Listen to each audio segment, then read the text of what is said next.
Salut les timbrés! Bienvenue sur cette nouvelle vidéo du Rendez-vous des timbrés. Aujourd'hui, voyage dans l'outback australien avec la découverte du service médical pour la population isolée, le Royal Flying Doctor Service, que l'on raccourcit en RFDS. Si l'Australie vous intéresse, n'hésitez pas à aller dans la playlist L'Australie pour y découvrir toutes les vidéos sur le sujet. En cas de besoin, vous pouvez regarder l'épisode numéro 1 consacré à la terminologie de la philatélie. Je ne vous en dis pas plus. Bonne vidéo à tous. Information philatélique. Le thème présenté dans cette vidéo fait partie de mon thème sur l'Australie et plus précisément sur l'outback. Il a été mis en vente le 21 août 1957 à 62 36 338 exemplaires. Sa valeur faciale est de 7 pennies australiens.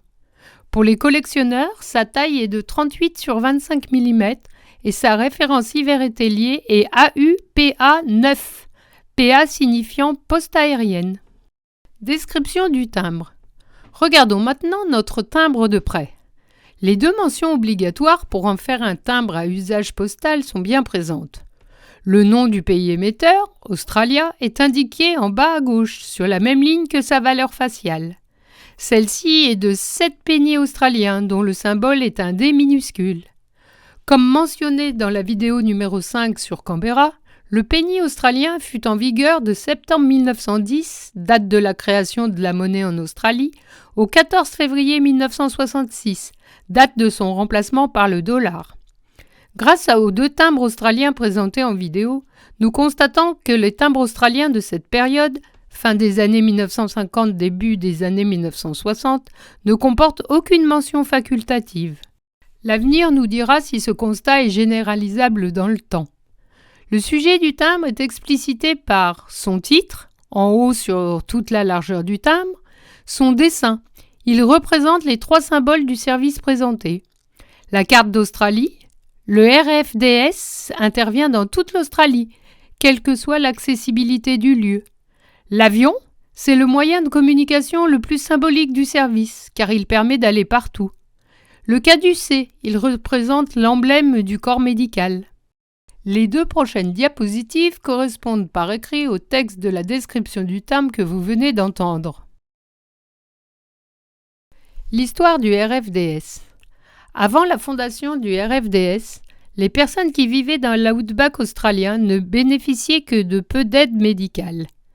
Si elles étaient blessées, elles devaient parcourir les kilomètres qui les séparaient du médecin en charrette, à cheval ou à dos de chameau. Elles mouraient souvent avant d'y arriver. Dans les années 1920, alors que seulement 2 docteurs s'occupent de soigner les 2 millions d'habitants de l'outback, John Flynn se met à rêver d'un service médical permettant de soigner toute la population isolée de l'outback en alliant 2 nouvelles technologies, l'avion et la radio. Quelques précisions sur John Flynn. John Flynn est né le 25 novembre 1880 dans le centre du Victoria. Après des études secondaires et de théologie, pour lesquelles il obtient son diplôme en 1910 à l'université de Melbourne, il est ordonné pasteur presbytérien le 24 janvier 1911.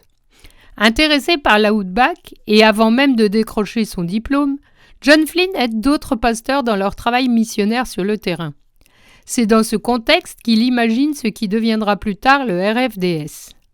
Suite à plusieurs rapports écrits après des voyages dans différentes régions de l'outback, est créé l'Australian Inland Mission.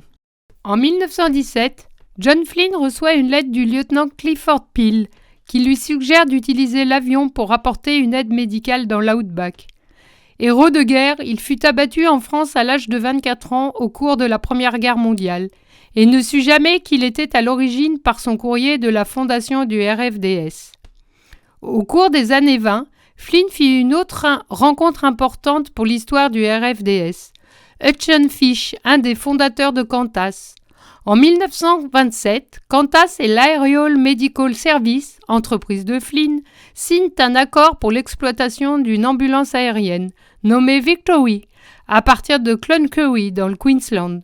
C'est le 17 mai 1928 qu'elle décolle pour la première fois. Au cours de la première année, l'Aerial Medical Service effectue 50 vols vers 26 destinations différentes et soigne 255 personnes. le rêve de John Flynn est devenu réalité. En 1942, l'Aerial Medical Service devient Flying Doctor Service, puis en 1955, le Royal Flying Doctor Service. En 1929, la population isolée de l'Outback peut désormais communiquer avec le service en cas d'urgence grâce à la radio. En 1951, John Flynn décède d'un cancer après avoir fondé l'une des plus belles réussites pour les personnes isolées de l'Outback. Si vous entreprenez quelque chose de valable, rien ne peut l'arrêter. John Flynn. Le RFDS aujourd'hui. Le RFDS a été fondé dans le but de fournir l'excellence dans les soins médicaux, dans les domaines de la santé primaire tels que la prévention, les bilans de santé, la vaccination, le dépistage ou les soins de maladies chroniques, mais aussi d'urgence, à toutes les personnes qui vivent, travaillent ou voyagent dans l'Outback, les régions rurales isolées d'Australie. Les 3 valeurs du service sont le dévouement, l'intégrité et l'innovation. L'organisation. Le RFDS est composé de 7 entités juridiques découpant le territoire australien en 7 régions dans le cadre d'une structure fédérée et travaillant ensemble avec un accord de co-entreprise. Chacune de ces 7 entités est indépendante tant sur le plan financier qu'opérationnel, dispose de son propre conseil d'administration et de sa propre direction. Elle est organisation caritative, enregistrée comme telle auprès de la Commission australienne des organisations caritatives et à but non lucratif et est réglementée par celle-ci. Pour en savoir plus sur les régions couvertes par chaque entité, vous pouvez vous renseigner sur le site officiel du Royal Flying Doctor Service, dont vous trouverez le lien en description. Les moyens humains et matériels.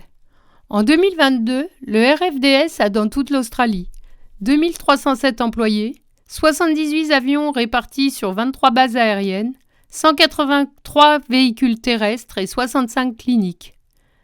Les activités. Chaque entité étant indépendante, elle peut décider des activités qu'elle réalise en fonction de la réalité du terrain. C'est pourquoi la liste est longue de tout ce qui est effectué par le RFDS et n'est pas ici exhaustive.